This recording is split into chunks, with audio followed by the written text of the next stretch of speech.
accelerate the wheel of Dhamma, subscribe the channel and press the bell icon. चक्रवालेषु अत्रा गच्छन्तु देवता अत्रा गच्छन्तु देवता सद्धम्म मुनिराजस शृण्वन्तु सद्मोक्षदं धम्म श्रवणकालो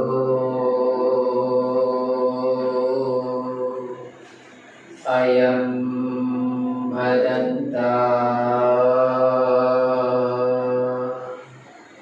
धम्म श्रवणकालो अयं भदन्ता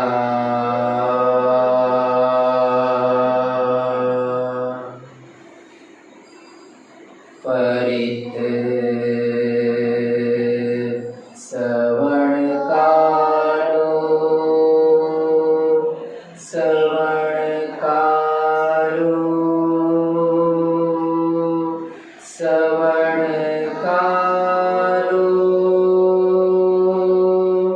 अयं भदन्ता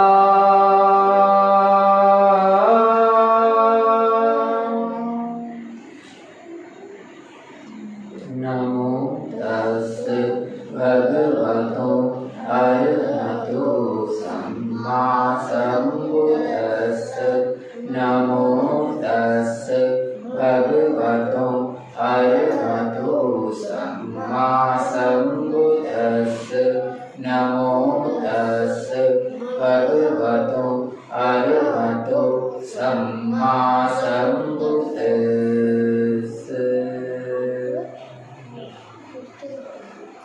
विश्व वंदनीय भगवान तथागत सम्यक संबुद्ध के चरणों में दीवार अभिवादन।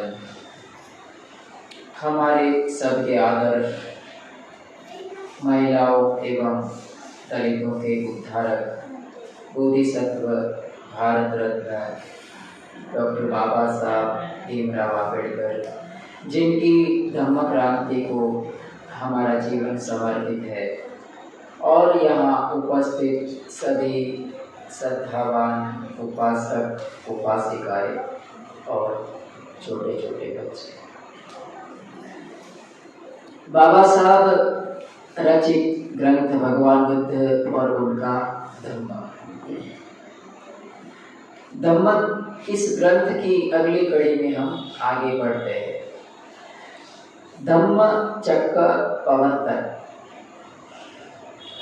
भगवान बुद्धत्व प्राप्ति के बाद सारनाथ, जहाँ पंचवर्गीय भिक्षु साधनारत थे, वहाँ आते हैं और किस तरह से वो पंचवर्गीय भिक्षु न चाहकर भी भगवान बुद्ध की आगता स्वागता करते हैं, उनके कदमों में गिरते हैं, उनकी वंदना करते हैं, उनको बैठने के लिए आसन देते हैं, उनके लिए पानी लाते हैं, उनका पात्र लेते हैं, इस तरह की उनकी स्वागत सत्कार करते हैं न चाहने के बाद भी।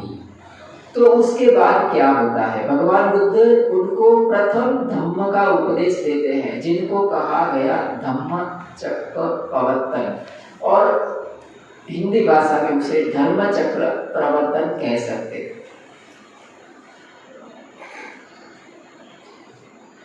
कुशलक्षेम की बातचीत हो चुकने के बाद परिव्राजकों ने बुद्ध से प्रश्न किया, क्या आप अब भी तपश्चर्या तथा काया क्लेश में विश्वास रखते हैं? बुद्ध से प्रश्न किया पंचवर्गीय भिक्षु ने, क्या आप अब भी काया क्लेश करने में विश्वास रखते हैं? भगवान बुद्ध ने ना कहा। भगवान बुद्ध का उत्तर नकारात्मक था। बुद्ध ने कहा, दो सीढ़ियों की बात है, दो किनारों की, एक तो काम भोग का जीवन और दूसरा काया क्लेश का जीवन। मानी हमारा जीवन मैंने जैसे बताया दो छोर की मोहताज है। एक तो एक तरफ आदमी या तो बहुत ही काया क्लेश में पड़ जाता है, खुद को सताने लगता है, मालूम नहीं होता खुद को सताता है, और दूसरी तरफ मौज मस्ती में पड़ जाता है, खाओ पियो ऐश करो उसमें पड़ जाता है। तो ये दो छोरों के बचने की भगवान बुद्ध ने बात कहा। वे मध्यम मार्ग को मानने वाले थे, बीच का मार्ग जो कि न तो काम भोग का मार्ग है और न ही काया क्लेश का मार्ग है। एवं में सूतम एकम समयम भगवा वाराणसीयम विहरति। धम्मचक्र प्रवर्तन सूत्र में कहा कि वाराणसी में भगवान बुद्ध विहार करते थे। उस समय उन्होंने उपदेश दिया पंचवर्गीय भिक्षुओं को, द्वे में भिक्षवे अंता पप जीते न। एक प्रवर्जित होता है उसको द्वे में मानी दो, द्वे में भिक्षवे अंता मानी दो अंतों का, न सेवी तब्बो मानी उसकी सेवना नहीं करना चाहिए। तो बोले कौन सा दो मार्ग है? तो बोला कतमा द्वे योचायम कामेषु कामसु खल्लिकानो योगो हीनो गम्मो ओथुज्जनिको अनरियो अनर्थ सहितो। अर्थात कि एक बार ऐसा है कि आदमी काम में भोग में सुख साहिबी में पूरा इतना तो बिगड़ जाता है, धन बनाए दुर्योधन, तो इतना बिगड़ जाता है कि उसको भान ही नहीं रहता है, पूरा सब गलत ही गलत करता जाता है, गलत ही गलत करता जाता है, काम भोग में पूरा डूब जाता है। तो भगवान बुद्ध ने कहा योचायम काम भोग में डूब जाता है। तो हीनो गम्मो ओथुज्जनिको ये कैसा मार्ग है? हीन का मार्ग है, पृथुक जन का मार्ग है, अनर्यो अनर्थ सहितो मानी ये अनार्य का मार्ग है, मूर्ख का मार्ग है। फिर आगे कहा योचायम अत्तकील मथानु योगो दुखो अनर्यो अनर्थ सहितो मानी दूसरा मार्ग। एक आदमी देखता है कि देखो ये कितना गलत कर रहा है ना, कितना काम भोग में मानी डूब गया है, उसको भान नहीं, तो वो क्या करता है? शीर्षासन कर लेता है, वो उल्टी दिशा में चल जाता है। वो कहता है देखो अभी ये ऐसा कर रहा है तो मैं ऐसा नहीं करूंगा, मैं कैसा करूंगा, खाना पीना छोड़ के सब मैं त्याग दूंगा। तो वो क्या करता है माने 8-10 दिन तक भूखा रहने लगता है और फिर इस तरह से काया क्लेश जन्म लेता है। तो भगवान बुद्ध ने इसकी ना बोला है। देखिए दुनिया है ना पूरी कैसी है, आप देखिए ये पूरा संसार है ना वो प्रच्छन्न बुद्धिस्ट है। प्रच्छन्न बुद्धिस्ट उसको कहते हैं। प्रच्छन्न बुद्धिस्ट कैसे है? तो बोले छुपा हुआ बुद्धिस्ट है। कैसे? देखिए दुनिया में लोग कोई भी अति पर नहीं जाते, अति पर जाते इसीलिए है कि वो जो अति है ना उसकी निरर्थकता को देखना है। जैसे कि अभी धीरे धीरे ठंडी का सीजन होगा, आप 4-5 कंबल लेके बैठ जाएंगे तो कैसा होगा? कितना गर्मी हो जाएगा ना, बहुत गर्मी लगेगा, हमारा सांस लेने में तकलीफ होने लगेगा, बहुत तरह दुख आएगा। तो पता चलेगा कि ये अति का मार्ग है, अति नहीं चला, 1-2 कंबल ठीक है। तो इसीलिए जो अति है उसकी निरर्थकता को देखने के लिए अति का मार्ग पैदा हुआ था। जैसे कि महावीर स्वामी ने क्या किया, तो बोला तुम बहुत 1 महीने 2 महीने तक उपवास करो, अनुसरण करो, तो तुम्हें अति की निरर्थकता समझ में आएगी। इसीलिए उन्होंने अति का मार्ग दिया। लेकिन फिर भी देखिए उसका है ना उसका गलत उपयोग होता है। भगवान बुद्ध इस बात को समझ गए। दुनिया में पूरा देखिए हम कुछ भी सब्जी वगैरह लेने जाते हैं ना तो वो किसका उपयोग करते हैं? सब्जी देने के लिए, आप घी लेने के लिए गए या तो कोई भी, तो वो किसका उपयोग करते हैं देने के लिए? तराजू का करते हैं ना। तराजू किसका मापदंड है? मध्यम मार्ग। वो देखेगा पीठ कहाँ मध्य में रहता है ना, मध्य की मोहताज है ये दुनिया पूरी।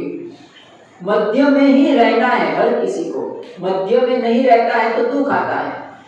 इंसान, आप जानकर हैरान होंगे, इंसान बेसिकली दुख को चाहता है। कोई बात आप सोचिए कहीं कि कोई आदमी है ना बहुत सुखी हो गया, उसको शारीरिक सुख है, शैक्षणिक सुख है, सामाजिक सुख है, पारिवारिक सुख है, संपत्ति का सुख है, बौद्धिक संपत्ति उसके पास है, उसके पास सब कुछ ठीक ठाक है।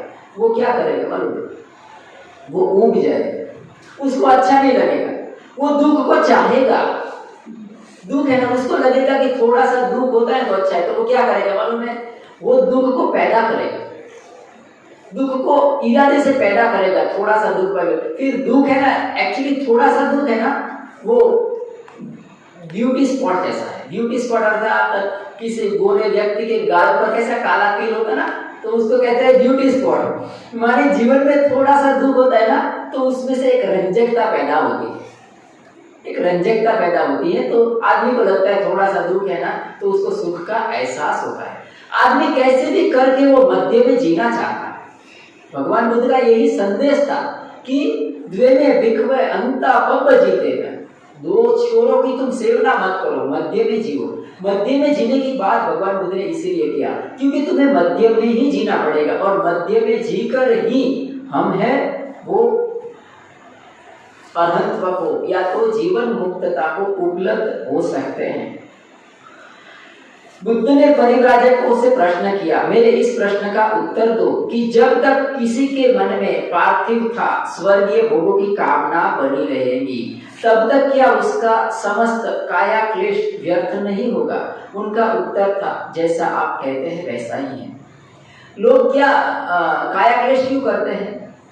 सताते हैं, खुद को क्यों सताते हैं? स्वर्ग की कामना के लिए सताते हैं। उसको लगता है कि मुझे देवलोक में वास मिले, मैं ज्यादा सुखी बनूं।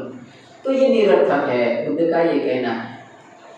यदि आप काया क्लेश द्वारा काम तृष्णा को शांत नहीं कर सकते, तो काया क्लेश का दरिद्र जीवन बिताने से आप अपने को कैसे जीत सकते हैं? उनका उत्तर था, जैसा आप कहते हैं वैसा ही। पंचवर्गीय भिक्षु कहते हैं कि आप सही बोल रहे हैं कि काया क्लेश से अगर आपकी तृष्णा शांत नहीं होती है तो उसका कोई मतलब नहीं है। आप अगर 4-5 दिन भूखे रहेंगे ना, तो आपको चंद्रमा में क्या दिखाई देगा?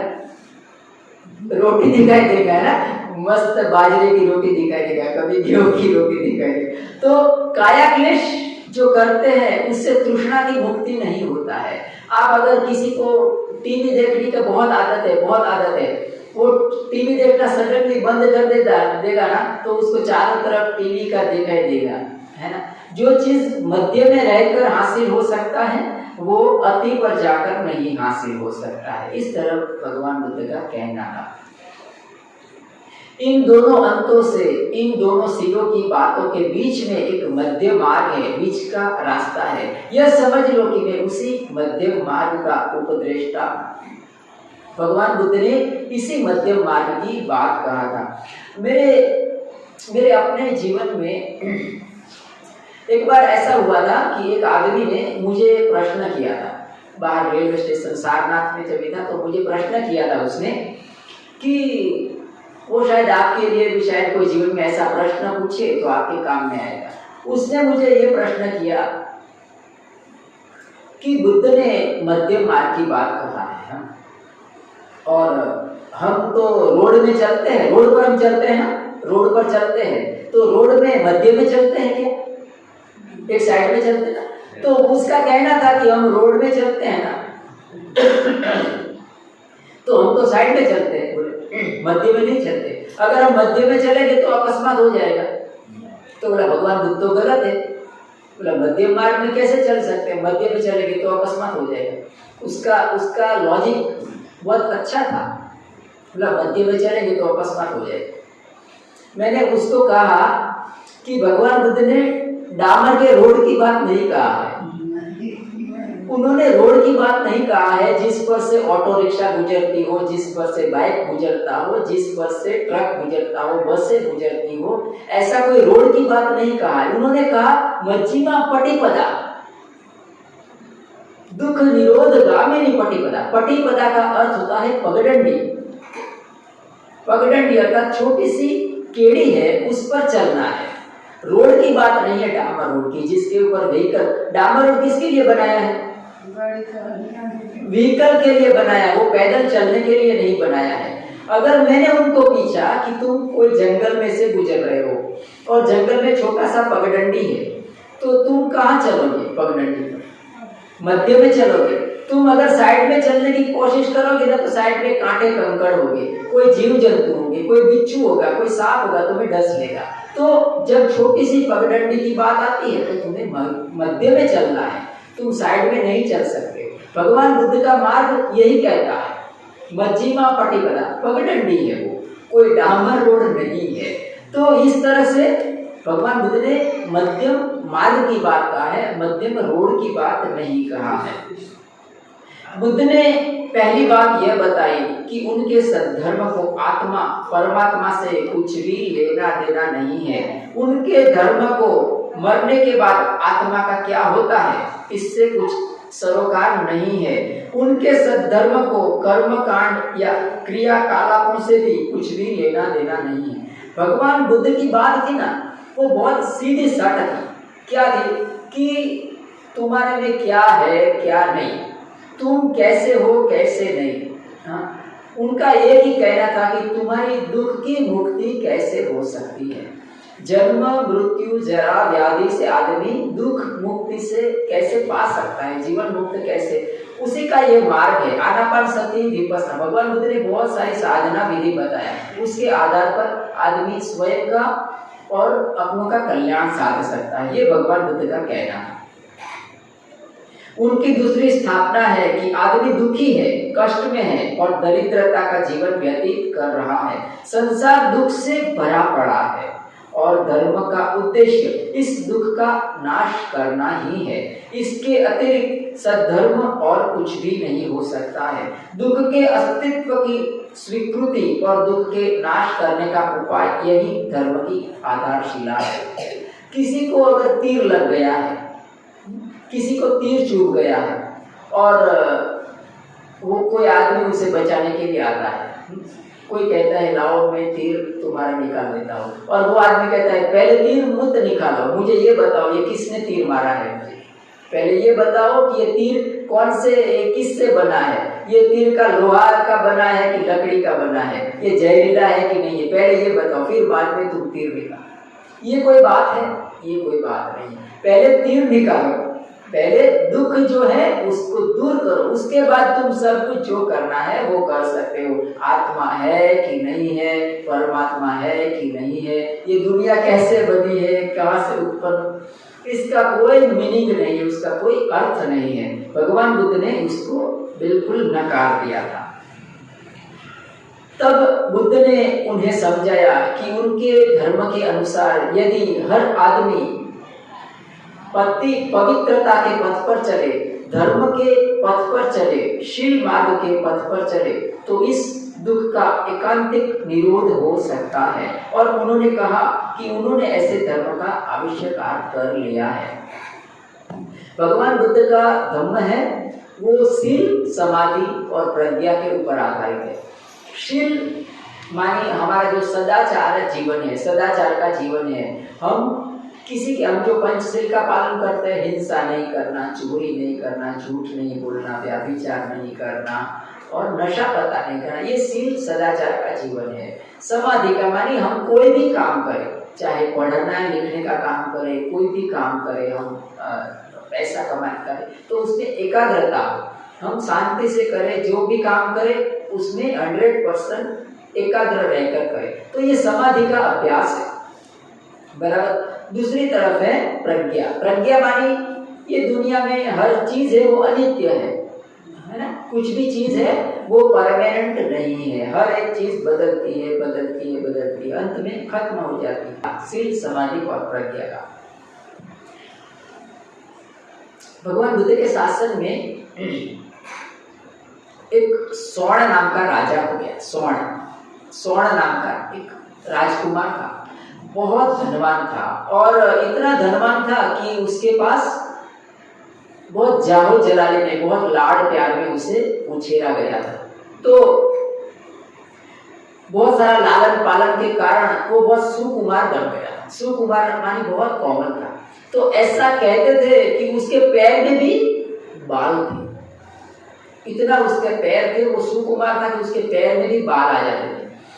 तो बिंबिसार उसके पैर देखने के लिए उनको बुलाया गया था, वो राजकुमार को, स्वर्ण को। ऐसा राजकुमार भगवान बुद्ध के शासन में प्रवर्जित हो जाता है, भगवान बुद्ध की देशना से प्रभावित होकर। तो एक तो वो सुकुमार था और बहुत जारो जलाले में, बहुत लालन पालन के साथ उसका उछेर हुआ था।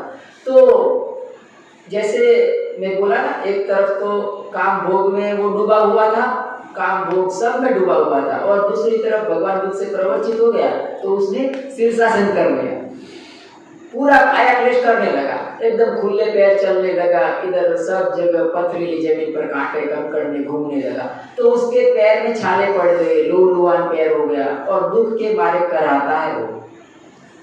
तो कहता है वो अपने एक जमाने में जब वो राजकुमार था तो उसको वीणा बजाने का बहुत शौक था, वीणा बजाने का।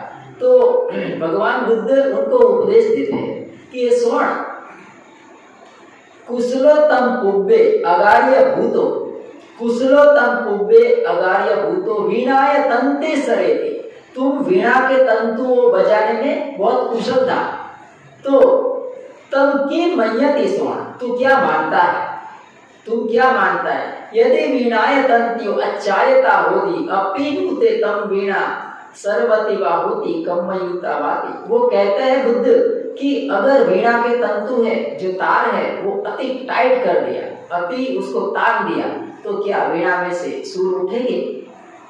तो कहता है स्वर्ण कि नो है तब माने नहीं उठेगा।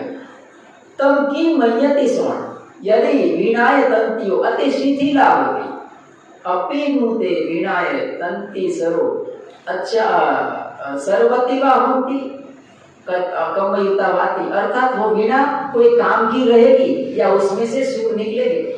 नो है तब, उसमें से सुर भी नहीं निकलेंगे, वो बजेगी भी नहीं। तो भगवान कहते हैं कि अगर वीणा के तंतु है वो तान के भी नहीं रखे हैं और अति शिथिल भी नहीं है, तो कहता है कि हाँ, तो उसमें से सुर निकलेंगे। तो भगवान उनको उपदेश देते हैं कि स्वर्ण, तो हमारा जीवन उसी तरह से होना चाहिए कि ना इस अति में जाना ना इस अति में जाना, बराबर मध्य में रहकर तुम साधना करो, साधना करो। ये साधना है वो मन की साधना है, ना कि अति पर जाने की साधना है। तो भगवान स्वर्ण को इस तरह का उपदेश देते हैं।